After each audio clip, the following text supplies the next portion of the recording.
सबसे पहले किसी भी नाम को क्या कहते हैं? संज्ञा कहते हैं। चाहे वो सजीव का नाम हो चाहे निर्जीव का नाम, चाहे किसी सजीव का नाम हो चाहे निर्जीव का नाम हो, किसी भी नाम को हम लोग क्या कहते हैं? संज्ञा कहते हैं। ठीक है, चाहे वो व्यक्ति का नाम हो, वस्तु का नाम हो, जानवर का नाम हो, स्थान का नाम हो, नाम को ही संज्ञा कहा गया। अब क्वेश्चन पूछता है कि संज्ञा के भेद कितने होते हैं? संज्ञा के 5 भेद होते हैं। संज्ञा के कितने भेद होते हैं? संज्ञा के 5 भेद होते हैं।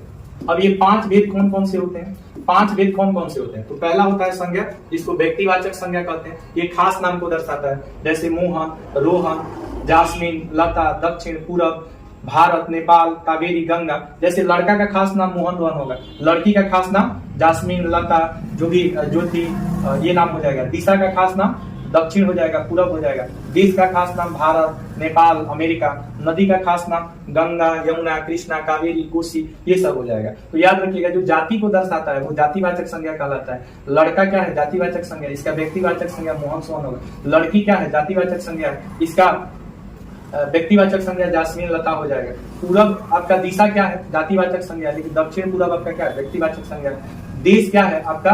जातिवाचक संज्ञा, देश का भारत, नेपाल, ये सब आपका व्यक्तिवाचक संज्ञा हो जाएगा। नदी आपका कौन सा संज्ञा है? जातिवाचक संज्ञा, कृष्णा, कावेरी, सिंधु, ये सब आपका व्यक्तिवाचक संज्ञा हो जाएगा। अब हम लोग समझते हैं समूहवाचक संज्ञा।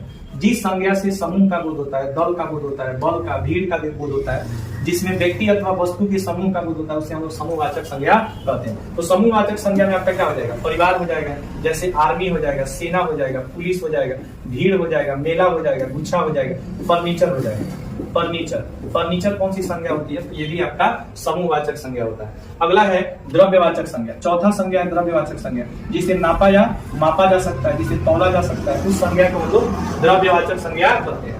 जैसे पानी हो गया, दूध हो गया, तेल हो गया, चावल हो गया, सोना चांदी, हीरा मोती, बालू, नमक, कोयला, लोहा, ये सब आपका जिसे मापा या तौला जा सकता है, उसे हम लोग द्रव्यवाचक संज्ञा कहते हैं। ठीक है, इसके बाद आता है आपका 5वां जो संज्ञा आता है, जिसे हम लोग कहते हैं भाववाचक संज्ञा। तो भाववाचक संज्ञा किसे कहते हैं? जिस संज्ञा से गुण का अवगुण का बोध होता है, जिस संज्ञा से गुण अवगुण का बोध होता है, उसी को हम लोग भाववाचक संज्ञा कहते हैं। जैसे प्रेम हो गया, नफरत हो गया, घृणा हो गया, ईमानदारी, बेईमानी, गरीबी, अमीरी, हरियाली, ठीक है, पहनावा, मोटापा, ये जितने भी संज्ञा है, ये सबका सब आपका भाववाचक संज्ञा हो जाएगा। ठीक है, तो आज की इस क्लास में हम लोग समझे संज्ञा और इसके भेद के बारे में। प्रश्न कैसे पूछेगा? कहेगा कि भारत कौन सी संज्ञा है? तो आपका व्यक्तिवाचक संज्ञा हो जाएगा। कहेगा दक्षिण या पूरब कौन सी संज्ञा है? तो ये व्यक्तिवाचक संज्ञा हो जाएगा। कहेगा हरियाली कौन सी संज्ञा है? ये आपका भाववाचक संज्ञा हो जाएगा। कहेगा परिवार, मेला जो है या भीड़ जो है, वो कौन सी संज्ञा है? तो समूहवाचक संज्ञा हो जाएगा। जिसे नापा या तौला जा सकता है परंतु अलग अलग करके नहीं गिना जा सकता है, उस संज्ञा को क्या कहते हैं?